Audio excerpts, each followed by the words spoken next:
should be doing right now is welcome our guest Nikola Damjanov with us. Hey Nikola, how are you doing?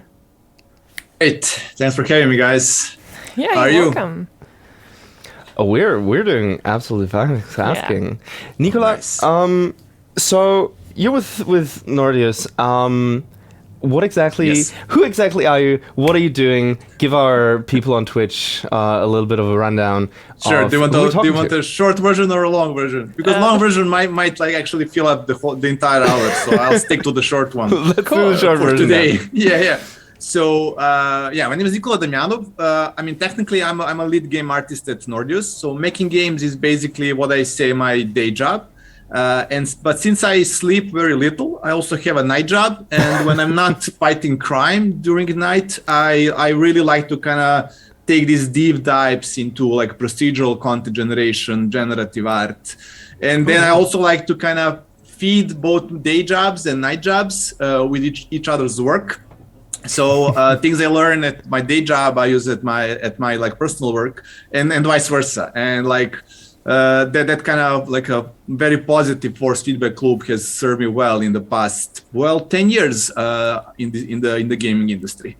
Awesome. So, but today I'm here to talk a little bit more about my personal work with Houdini because it's like this powerhouse of a tool that enables like a single guy. I mean, people usually see it as a part of a huge pipeline, you know, maybe like focusing more on either like a specific part of a VFX or a specific part of like this huge game dev pipeline. Yeah. But I'm here today like to more as a testament that in a kind of let me not be like too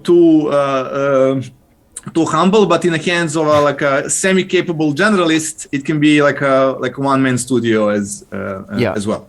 Okay. Absolutely. Yeah, I've seen yesterday that there's been a new mod coming out, basically, that you can now retopologize with one click on Ngon. So Houdini seems pretty powerful. Tell us more about it. Yeah, should we dive right in?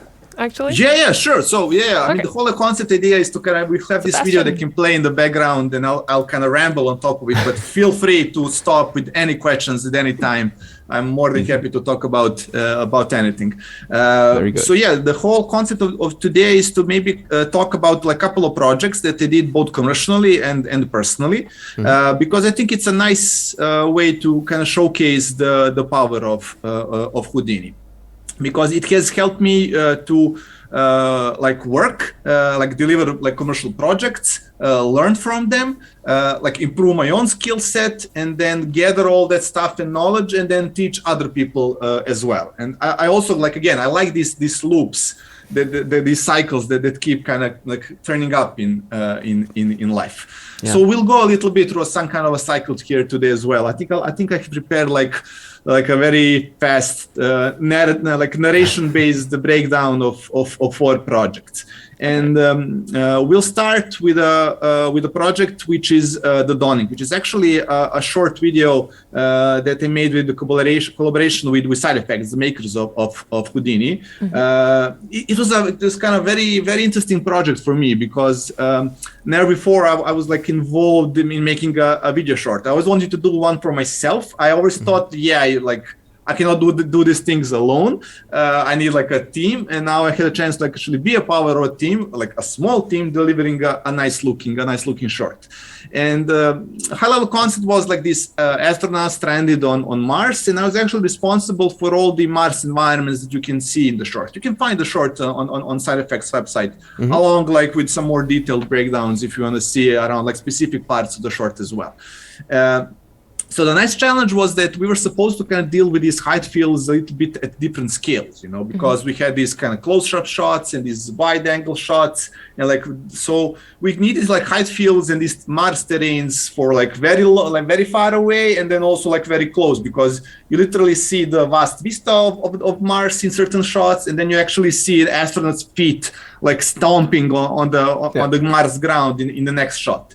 So like, you know, approaching these problems at that scale, it can be very challenging, but not if you have like tools at your disposal that can help you solve problems at that scale. And you know, we try to also be kind of smart and mindful about those scale issues. For example, when we were dealing with like faraway things. Like we didn't have to like really like design and art direct those specifically. You know, we could just kind of just pull in some data from like deserts in Africa and use that as our starting point, and then just like use Houdini's tool set to add details, make it look a little bit more like Mars, and then like we're done with the faraway Mars hills. And then the closer we bring in the viewer and the actual kind of camera, the narrative to the camera, the more like details we start layering in. So right now you can see like the breakdown, something which is like mid, but like far mid away. So we're not relying on like real life scan data, but we're relying on some like proxy geometry, which was just kind of hand modeled for like previous purposes. And I can literally just pull in that proxy geometry, convert that geometry to something which is called the height field, which is basically like a 2D volume in the Houdini which is like a very nice fancy name for like manipulating terrains. And I can like use the proxy geometry, kind of erode it, scatter rocks on top of it, start adding details in layers, and I have like a perfectly well modeled looking part of a Mars, which perfectly fits the proxy geometry that we have. And since like things in production like always change, like production is always dynamic. I mean, we all know that, we all have experienced that. The cool thing here is that, like we change proxy geometry. The only thing I need to do at that stage is I need to load that new proxy geometry, click generate, and I get completely new like part of the Mars that again fits the new geometry. And that's the power of procedural approach, because like you need to spend time to build all these kind of node structures and tools. But once you do that, once you kind of like get that over kind of initial investment, in the initial hump, it becomes way easier down the road, because it frees you up to any sudden changes. It frees you up like to be able to experiment more. It just frees you up in many ways.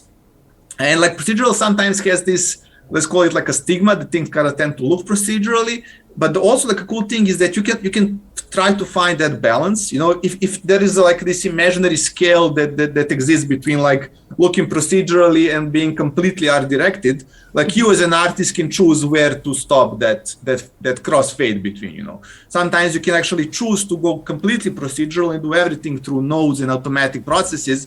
But you can, if you want, you can like intervene in the process and do things manually when you like feel the need that you need to do. And the more we, like I said, like the more we went like closer to the camera, the more we want specific details to appear in specific places, the more we kind of intervened and hijacked the procedural process. But again, like trying to be flexible, not like literally hijacking, so like being destructive, still keeping things in a more non-destructive process, but like intervening more and more into what I would call like out of the box, or what Houdini users call it, like off the shelf tools that you have in Houdini. So one of the examples is that you can see here, actually this is like a mid-level terrain that we were working, and like we couldn't just have like height fields terrains, because it's very difficult. You cannot create like overhang elements in 2D volumes, not to get too technical. But you can actually like separate the part of that volume, convert it to a mesh, and now you're like not dealing with a height field, or you're actually dealing with any regular mesh that you can. And then you can like actually model and add details to that mesh and have like completely like everything that you need. Like you can start actually modeling like a regular model. And we actually talk about that kind of cliff and strata levels a little bit later as well, because I'll dive in a little bit more into that project as well, because it kind of shows the things that I've learned like in these kind of commercial projects, how they transferred back to my like personal experiments, how I expanded them back. And now, like, we are looking at something which is more of a segment of where actually like astronauts are walking, and this is where we need to like start thinking like more about like interaction between objects, because we know that animation is being made, astronauts are going to walk on the ground, and we need to be careful. We cannot just kind of like splash any procedural details wherever we want, because things might intersect. Astronauts might end up like interpenetrating with rocks that we have on the ground, so we have to be more careful, and then it takes a little bit more effort, but again you have the power to control where you want to like place specific details. We can like isolate the specific part of the terrain where the astronaut is supposed to walk, and then like just kind of process that specific part of the terrain completely differently, like keep it more flat, so we know where that like feet will always be planted where they're supposed to. Like we know where astronaut is going to walk, so we can like take all the position of the feet at like during the entire timeline, and then like we can isolate that part of the terrain not to have big rocks, or you only scatter small rocks. And then like it's very cool, because at one point you're not like, your brain like kind of rewires, because you're not thinking anymore in terms of like, hey, like should I place this rock here? You're thinking more in the terms like, how can I design a system that can automatically prevent rocks from being placed where they shouldn't be? And it's a bit of a challenge, I think, that took me, like personally, like a couple of years to kind of adopt that new way of thinking. But once you make that switch, like everything kind of becomes easier, and also like more cool, if you ask me. Mm-hmm. Yeah, I can imagine. Yeah.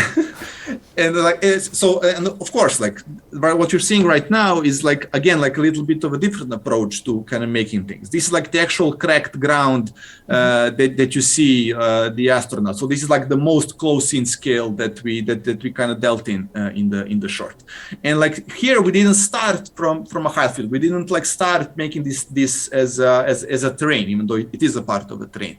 We start like actually modeling those pieces of cracked ground, and then converting it to terrain, and then treating it as a terrain. So the cool thing is that Houdini is a very kind of has this kind of all very holistic approach to creating content and 3D art, and things you can like mix mash in Houdini. So you can start with a model, convert it to a height field, then use all the advantages that you have with that process, and then convert back to a model, and then you can go back and forth how many like more times that you want, like whatever serves your specific like problem or your specific pipeline.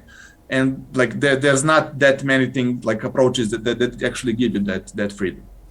And here you can see like I'm like just scattering like a bunch of rocks in different scales, because of course, I mean, you are solving a technical problem, but you also have to also think about like how does this fit like creatively, narratively into the story, and how does this actually look? Like, does this cracked ground look first as Mars, and secondly, like does it actually look good? So you need to think about contrast, you need to think about variation. So I'm scattering like small rocks, big rocks, like trying to find out, okay, small rocks will probably be more clustered around these larger rocks. So it's like every problem is like also a creative and a technical puzzle, and I'm enjoying that as well. And then you can just take that very close-up ground that we just made and mix it back into that like bigger part of the environment, because we want those specific details just there. Again, like you have control and you have power at the same time. Now, like the last part of this first project that I'm talking about is actually the texturing. So for this specific short, we didn't texture things in Houdini. We'll talk about that part a little bit later as well. But I thought it was a nice thing to mention, because Houdini did give us a lot of opportunity to create fantastic textures, because all those data that we got from like simulating those, let's say, real life terraforming events like erosion and slumping, we could like bring all of that data into Substance Painter as masks, and then we could like utilize both the geometry based like masks that you use in Substance Painter, like your ambient occlusions, your curvatures and whatnot, together with the mask that we got from Houdini, like the mask, like here, this is like where the sand was flowing, this is where the erosion was stronger, and all those masks just enabled us to kind of build this also kind of I would call it also like a procedural system to texture, because there was very little kind of manual painting of these textures. Like everything was made with like smart materials. Like whenever if we changed any terrain, we just need to kind of plug in the new models, bake out the new masks, and we got the new texture kind of spit out. We just kept the whole the whole pipeline very, very flexible and very kind of averse to change, because like we could change things any moment, and like within a half a day we can get the new previous done, which is awesome. You know, like things don't usually operate that way. Absolutely. And then like this is the second project. So this is the kind of more modeling approach side of the Houdini, like dealing more with like individual assets, not with these like big vistas of Mars. So a little bit of context about this one. So I like like being a part of many conferences and events. I just enjoy like teaching and talking to people. And this was actually a workshop that I designed for the View conference this year. And see that like it's View, it's Italy the whole year, and I was kind of in this very nice, I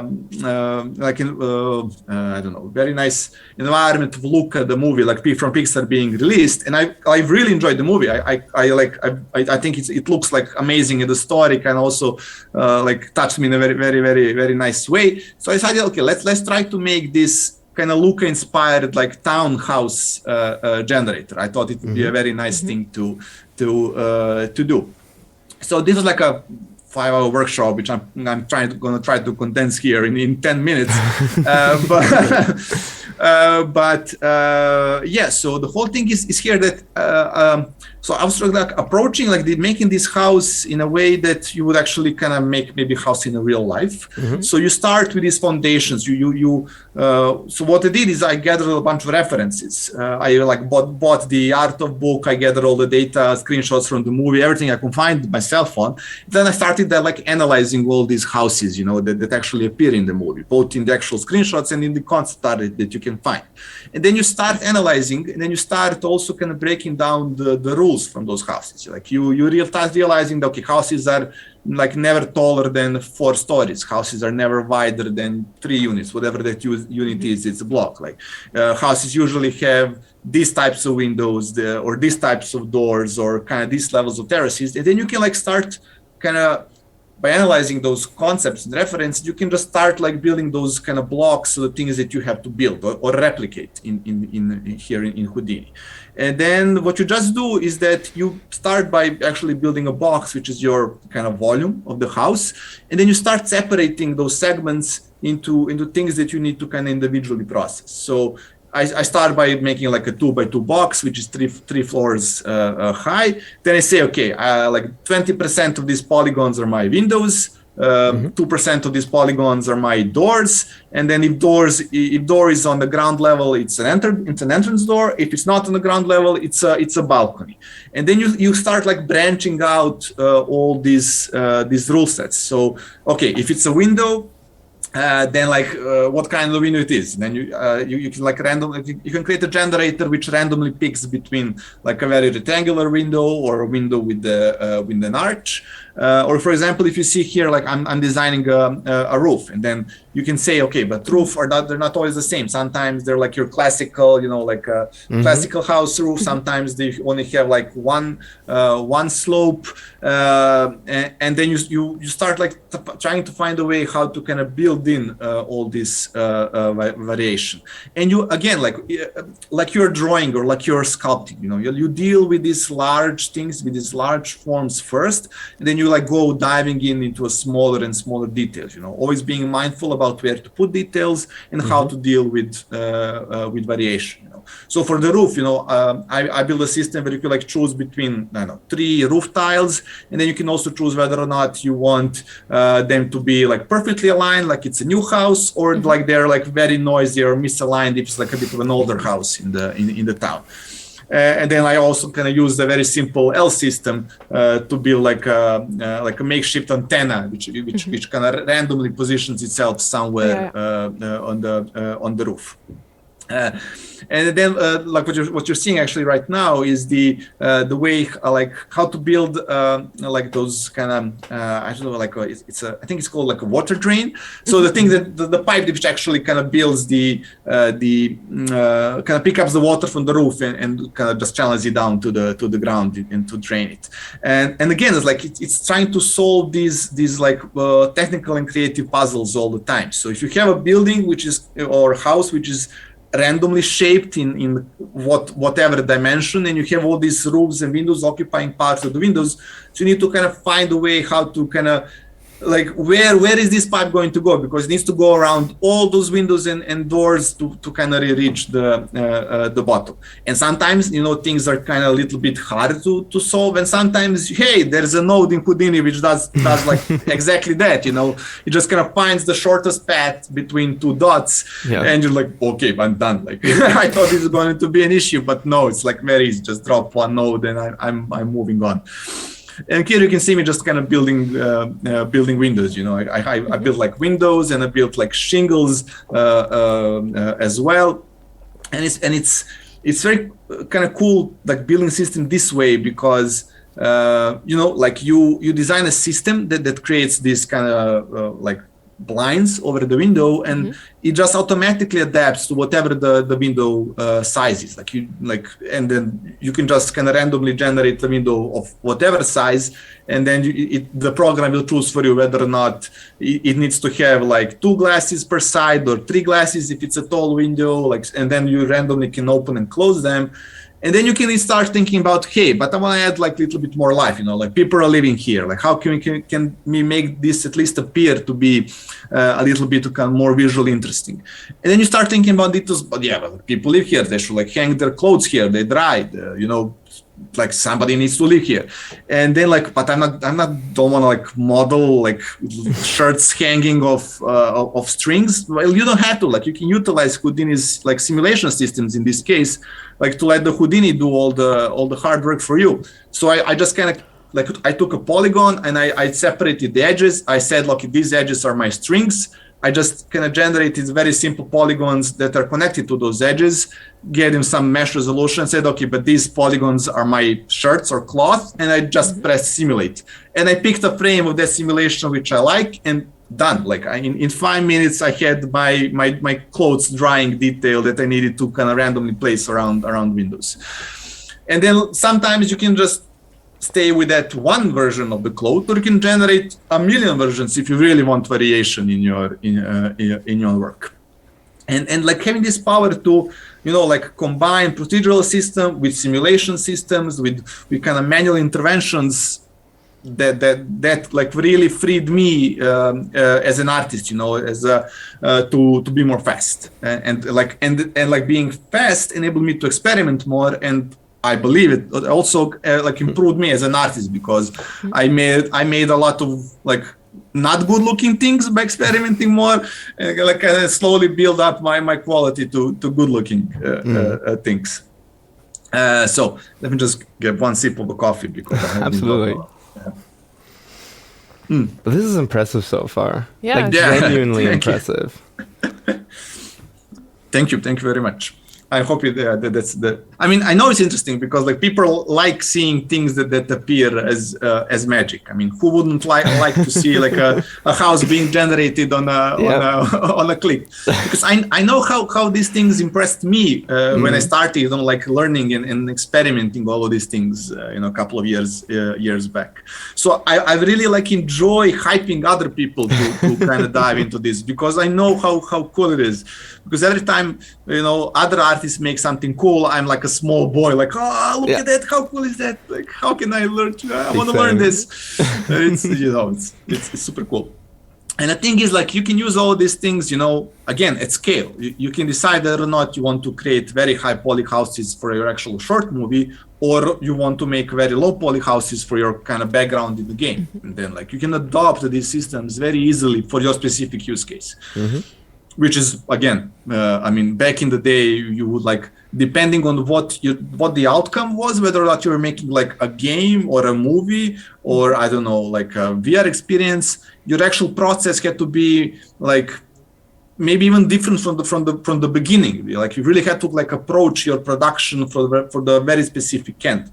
Like doing things like this, you don't have to, because you're building systems, not actual assets, and then you can adapt those systems to make the systems adapt for your end result, which is nice, because you can also start experimenting and doing look dev way before you kind of decide what your output needs to be. Again, like you can see here, like just me like simulating claws to create like this I don't know, like a shade over the door, like very simply, like within 30 seconds, I got something which would probably take me, I don't know, 10, 15, 20, an hour to model or try to sculpt wrinkles. That's very smart. And whatnot. Yeah, and like it's easy to be smart in Houdini once you learn it. Everything. Exactly. But it's like that with a lot of programs. You first got to sit down, put in a lot of work to kind of automate many things, and then everything that you do afterwards is just so much easier and so much faster. Exactly. Yes. Yeah. So I'm just like at the end, like creating like at least some kind of a color to give the house like little bit of a more fancier look than just kind of gray box. And it just kind of, you start with this box, you give those specific polygons like random values, like choose these are doors, these are windows, and you just like give it to the system, and Simmer kind of spits out variation. So this was like actually then like that was like a teaching project. This is like a personal project. It's actually in November. So everything, all the assets So November is, so let me give a little bit of an insight. So November is just like, it's like a self-challenging like initiative. So the whole thing is that you can create whatever you want as long as you're using some tool which is based on nodes.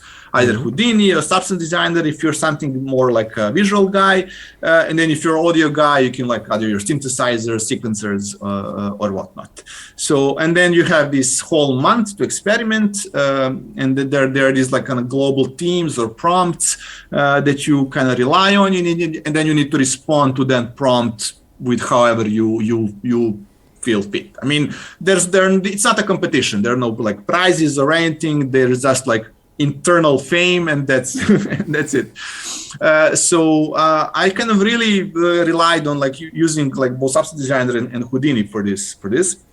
Like if you saw like all those images that you saw like before this breakdown started, was actually kind of procedurally made in Houdini. And I also like really wanted to experiment like with different styles and things. So I made both assets and tried to make creatures and try to be more realistic and abstract and stuff like that. And like whatever I kind of choose and set out to do, I really didn't like find any specific like hurdles that kind of stop me for kind of achieving a specific result, which again is a very good testament to the power of the tool. And a little bit to the power of the artist as well. I'll kind of squeeze myself in there as well. So here you can see something which is basically a kind of an expansion of the thing that I did for the dawning. It's actually the whole point of this tool is you can take any shape that you give it, any model, whatever the model it is, and it will convert it into this kind of strata layered looking rocks with both like modeling and scattering the rocks on top, like giving the variation. So there's like thicker and thinner elements. And also kind of building the shader. I was using Octane for this one. So even the shader, the initial rendering was done procedurally. I mean, this is like, as you can see, there's a little bit of coding here done as well, but it's not that difficult. Again, like just a little bit more trying to optimize my workflow during code. If you're not that code savvy, don't be afraid of Houdini. Houdini before maybe was a little bit more into Vex, especially if you're trying to find tutorial, because the like tutorials were very, very kind of technical. But like Houdini, like and side effects, I really have to like give them a lot of credit. Like they invested a lot of effort to kind of really like build kind of like give Houdini like to give more like a better UX, let's say, to the artist. So you can do a lot more on this kind of outer level with the nodes that you get from Houdini, from the shelf. So if you're like maybe afraid of writing code as an artist, which I think you shouldn't be, but if you are, don't be. Like you can literally do 99% of the things in Houdini with just nodes if you're like willing to draw the lines and connect things. So this was like a nice experiment for me. Like, how can I take something which I developed for this like commercial, and then like expand it and like be it so it's not only for like clips. It can like be expanded to just like churn out any model and create it into like a layered, nice looking layered rocks. And it again, like since it's a system, it's easy to adapt them. It wasn't that much big of an effort. Like you can see me here, like just like picking a letter H, extruding it and converting it into this kind of rock system. So you start by a model, you just cut it into lines, and then you get all these layers, and then you start processing this same as we were like doing all those polygons in the house. We pick a polygon and we choose whether or not if it's going to be a window or a door, and if it's a window, like what kind of window it is. Similar approach was used here. Like we take that one kind of Boolean cut off part of the rock, and then we process it. We add edge damage somewhere, we soften the edges on some other places, we start cutting it even more down to more final details. We chip the edges, and then we have these like parts which are like kind of working like nicely on their individual level, but then we combine all of them together and use that as a basis to kind of place smaller rocks. Again, like thinking of more how those smaller rocks will be distributed in a real life. They'll probably be I don't know, you can calculate maybe ambient occlusion, use that as a mask. That the rocks will need to be on a flat surface, which is more oriented like towards the sky. And you can combine all those rule sets, and you can like build a procedural system which decides how to kind of, let's say, smartly place rocks in this entire model that you made. And again, talking about contrast and like visual interests, and so you start with like adding small rocks and big rocks, and like then some like outliers, like really big rocks that might kind of catch the eye, and add some like maybe some storytelling if you're into that. And then I also can try to find a way, but I want this rock to be placed somewhere, I don't know, at least some kind of a ground, because I think it's important to have some. I didn't want it to float just in the air. The surroundings really put it into perspective then. Yes, exactly. Yes, absolutely. So, like, okay, but I need this ground. I want this ground to kind of adapt to whatever the part of the rock is touching the ground. I want like at least some kind of dirt build up towards the rock formation. As you can see here, at the end, you can just kind of plug in any shape that you like, and you will get this rock formation. And in the end, so like all of these things which I kind of learned and worked on and experimented on, I think that everything at the end kind of nicely, let's say, kind of culminated in this huge endeavor, and a very nice one, which I'm kind of personally very, very proud of, which is this kind of very big tutorial series that I did for side effects, which is actually free. You can just it's live now. You can just go to the side effects website and like go through the entire series on your own. And this series kind of has maybe put into the chat. Yeah, just drop the link so people can see it. And it's pretty cool because it has like both like all those kind of terrain elements, creating rock elements, and also a little bit of modeling and shading and rendering. So I kind of tried to cover the whole kind of way of making terrains and environments from like start to end. And I didn't want to just kind of do like a Mars dust environment. I really wanted to expand a little bit around that. So actually we were dealing with three types of biomes in the end. We were kind of making the dusty biome, which is not technically Mars. We were like we were more focusing on Earth look than Mars. So there was this like dusty kind of mountains. Then we created one which is more like a snowy kind of harsh peaks with trees scattered, and one a little bit more maybe a bit more fantastical, just like lava flow rivers, which looks a little bit more menacing. So, and you can see like we took the dusty biome and we did like a very detailed kind of hand holding breakdown level tutorial for each step. So I literally went node by node explaining how to approach and why to do it like that.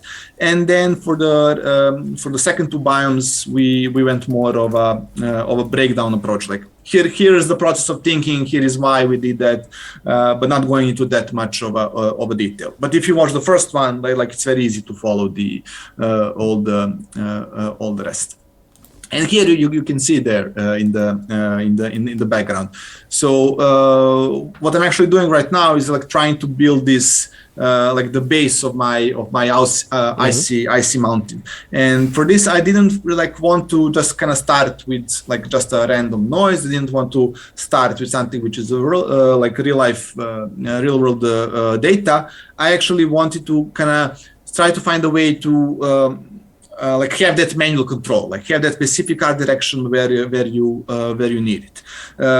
So like the previous part of the video, and if you watch the tutorial, you will see like I'm actually just placing like simple like pyramid shapes where I want like specific peaks to be in this environment, and you can do that. Like you can manually place them, and that is my starting point. I just like use those very simple meshes to drive everything from there. So we take those meshes, we project them back to a height field, which is approach I'm like very fond of. Like combining all those different techniques. And then once you have this as a height field, you can start introducing details. And it's about then again like having all these references and thinking about how do things like actually happen in real life, and trying to replicate that. Sometimes directly, and sometimes like trying to maybe find shortcuts or maybe like smarter ways to replicate a specific thing that happened. So like looking at snow mountains, they're like very harsh cliffs where the slope is very very steep because snow cannot kind of build up there. It doesn't have anything to kind of hang on. So like you can isolate those specific parts of the height field because you can isolate things by their feature. I can just choose like give me all the parts of my mountain which are very steep, and then I can say, okay, cool. Here are the parts where I want my rock details, and then I can process them as rocks. I can like start as terracing. I can add sharp stuff. I can decide to have a little bit of a stronger erosion in these parts because that's just rock, like raw rock. And then I can start thinking about the other parts of the mountain like on a different approach, because I can say, hey, this is where my snow is. Like these are the more flat areas. Like what will happen in a flat area in a snowy mountain? Like snow will build up, and then I can start like adding layers of snow. I can even like use automatic things in Houdini. Like the slump node, which literally kind of tries to figure out where the parts of your environment will slump down and build up. Or you can even do things like manually, have a little bit more control, not rely like completely on like simulation, because I can like choose like, okay, I'm going to isolate my flat areas and I'm manually going to start building up the snow, just like adding volume to those specific areas. Here we actually like see the slump node in action right now on the video, like me going back and forth, And you can actually feel that kind of mass building up. And again, you also see that contrast and that visual variation between those sharp rocks and those very kind of smooth build up snow that just makes everything look, like nice and fluffy. I'll take another sip of coffee if you don't mind. Go for it. Am I talking too fast? I mean, I have to talk too fast because the video is sped up, so I'm trying to catch up with the video. No, it's absolutely fine. It's mind-boggling, honestly. Like I'm just hyper focused on the notes and what you're putting out there. It's incredible. Yeah. Don't try to kind of follow the video right now. I suggest just go and watch the tutorial. It's way more, like you can pause and you can like digest things way easily. And I hope that you can learn a lot as well. And of course, like if you have any feedback about the tutorial, I'm always kind of open to any like level of communication and feedback. So if you or anybody who is like watching this have anything that they want to share or think can be improved, or if they're stuck somewhere, like feel free to find me on some social network. I'm more than chatty, as you can see. I'll post links to those in the chat because I have everything here. Cool. Awesome. Also, Jesse's here in the chat. Hey, Jesse. Jesse writes, I feel like I have the smallest brain. I know the feeling because I had this exact same feeling when I started learning this. So it's a normal feeling when you start doing this. It's just like, so whenever people ask me like how can I learn Houdini, because it's such a big tool, and people like tend to be afraid. It's just like it's divide and conquer. Don't try to learn everything at once. Like pick a part of Houdini and deal with that first. Because like Houdini has all these context levels. Like cops, shops, lops, like like things specifically for modeling, things specifically for simulating. If you try to learn all of that at once, it's just going to explode your head.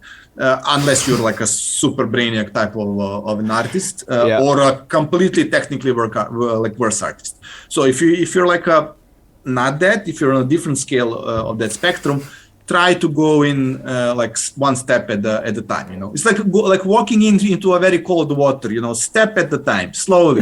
Like get easily accustomed to, and hopefully my tutorial, not just mine, directly on the Side Effects website, they have a very nicely curated list of tutorials, which I really suggest to anyone who starts working that, because over there they're organized by category and by difficulty. So you can actually choose and design your own path how you want to learn this, and the focus on things which are kind of important for you to learn, which is nice. So this is kind of the path that I suggest to people.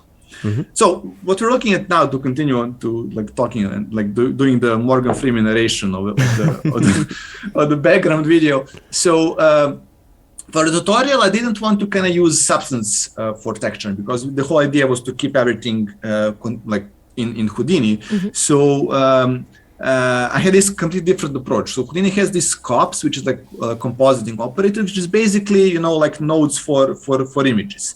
And what I actually tried is, maybe it's not the best approach, maybe it is, I don't know, I'm not that experienced in cops, but I tried to kind of replicate the things that I would do like in Photoshop or in Substance Designer, and that proved that proved as a workflow which works and gives okay results, So I could bring in all these masks, which I would send to Substance, but now I just kind of send it to a different part of the Houdini, like this mask for slopes, this mask for flow lines and whatnot. Then I can actually start building textures inside the Houdini as well. And what is nice is because they're again completely procedural. Anytime you go and change the look of your height field, everything propagates down, and you get a new texture which fits one-on-one to your new environment.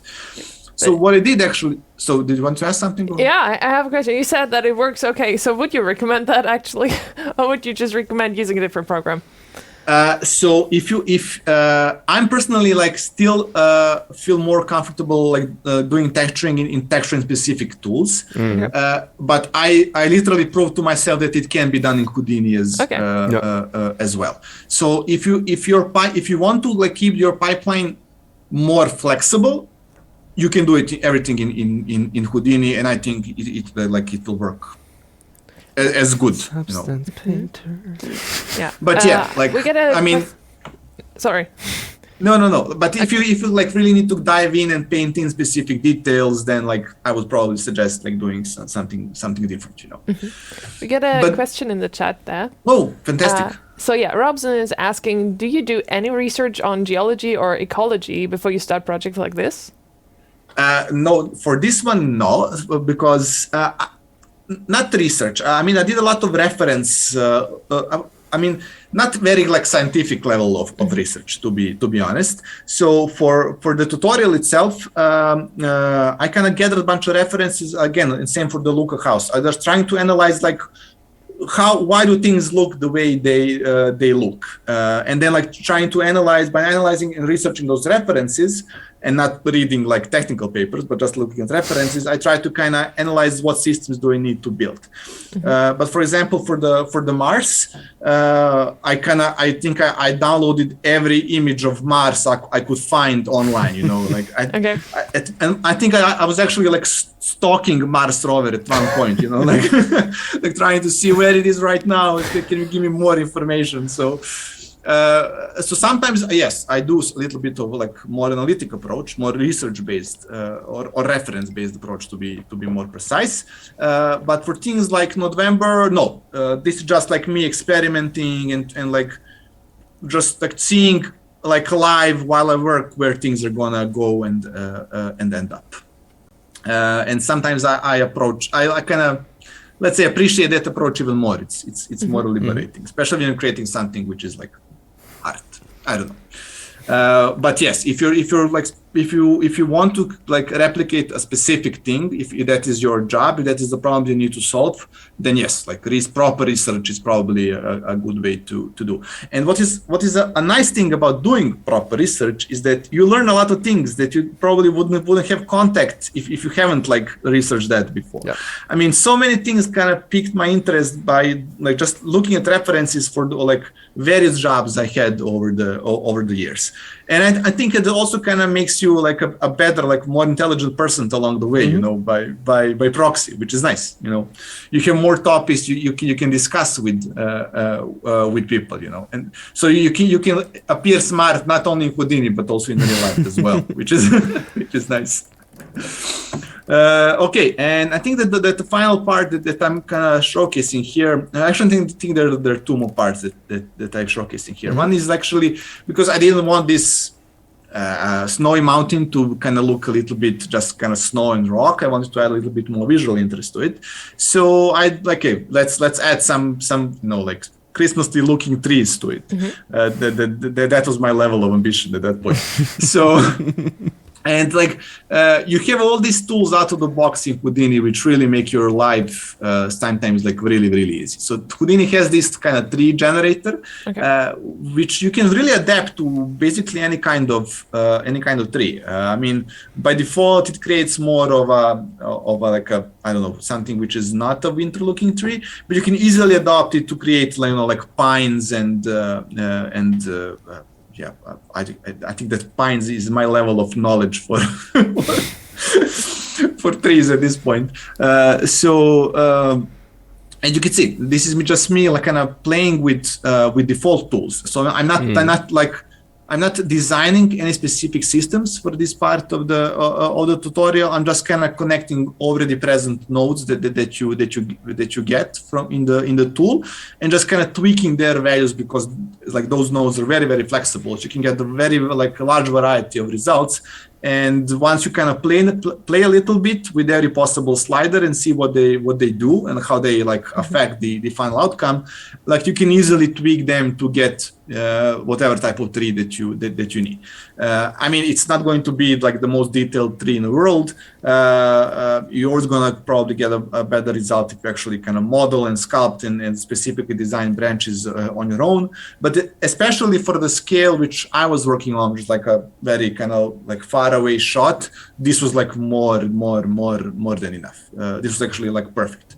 And then again, you can choose whether or not you want to design one tree and then just add variation in scale and maybe in rotation, so it appears that every tree is completely different than the one next to it.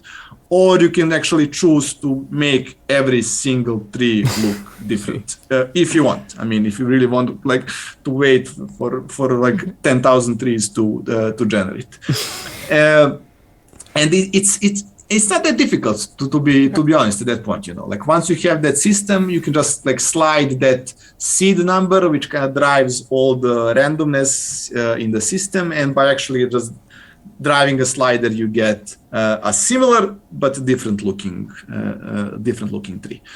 And this is me again, just kind of creating very simple textures in Houdini scopes. I also kind of try to be a little bit smart here and optimize in a way. So I kind of just set aside half of the UV space for the actual color of the tree trunk, and half of the UV space for the pine needles, which kind of fade to white, because I wanted to have an appearance of snow on top of the tree.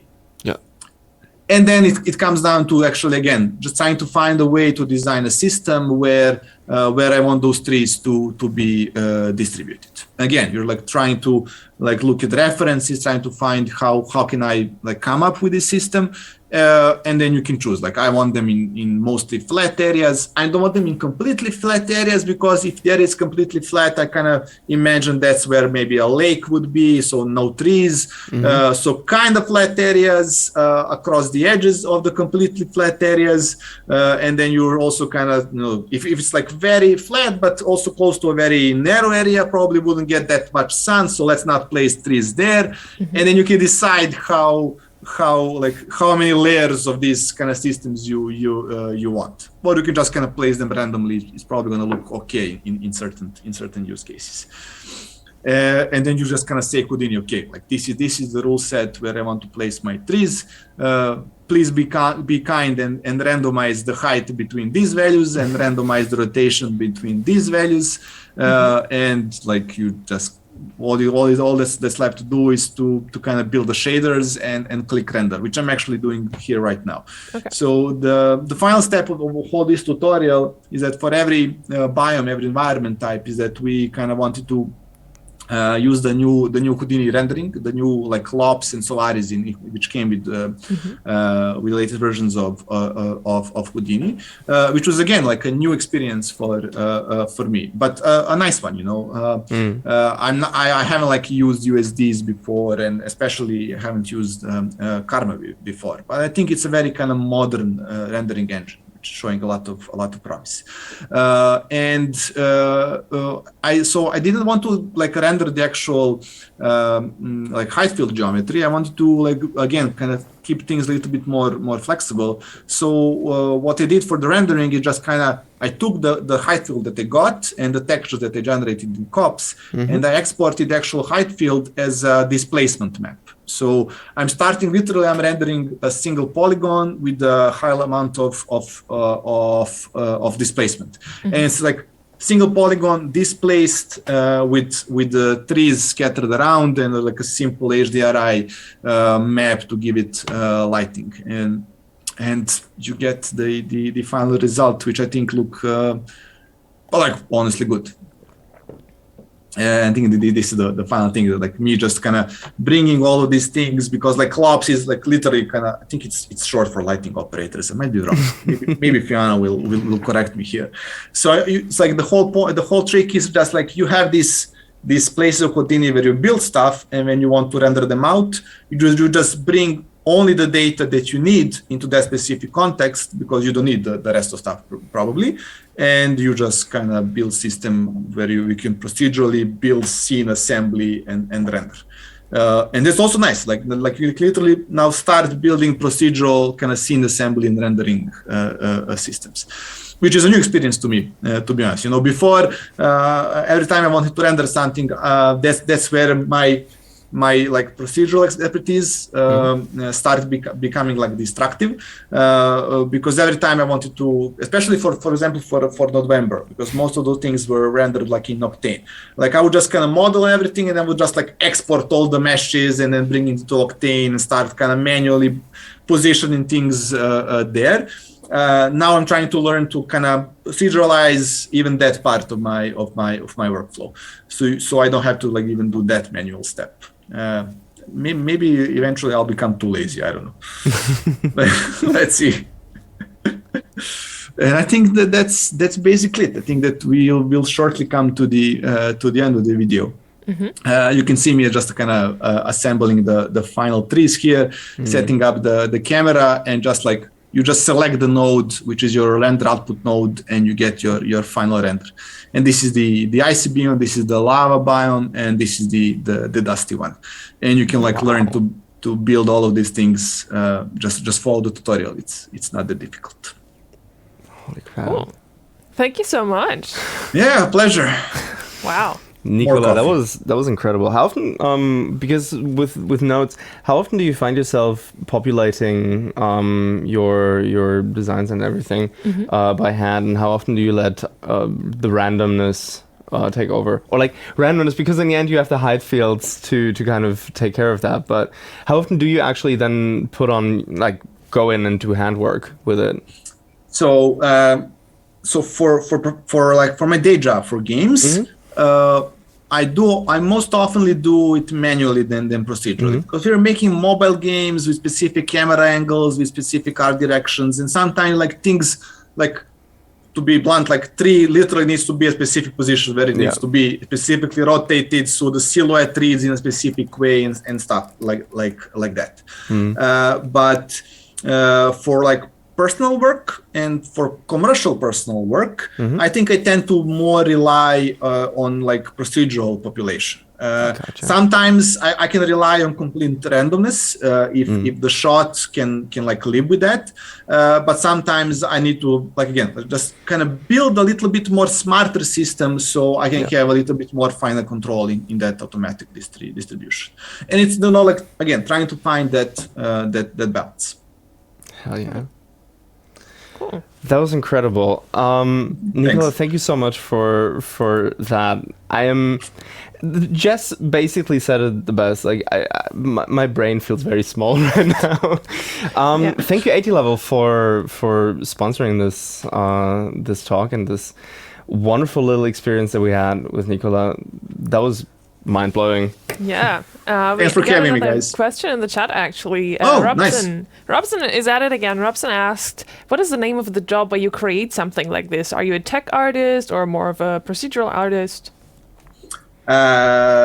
So I don't know. Like I mean, it's not me avoiding the answer. It's just like this position is called differently, like in different companies. At least in my experience. Like some people do call it technical artist. Some people call them like layout artists. Some companies just call them environment artists. And like since I'm like a single man doing all these things, I'm just like I call myself like I don't know a generalist, and that's it. Okay. Very good. Cool. Thank you so much for explaining. Cool. Nikola, it was a pleasure having you with us. Yeah. Likewise.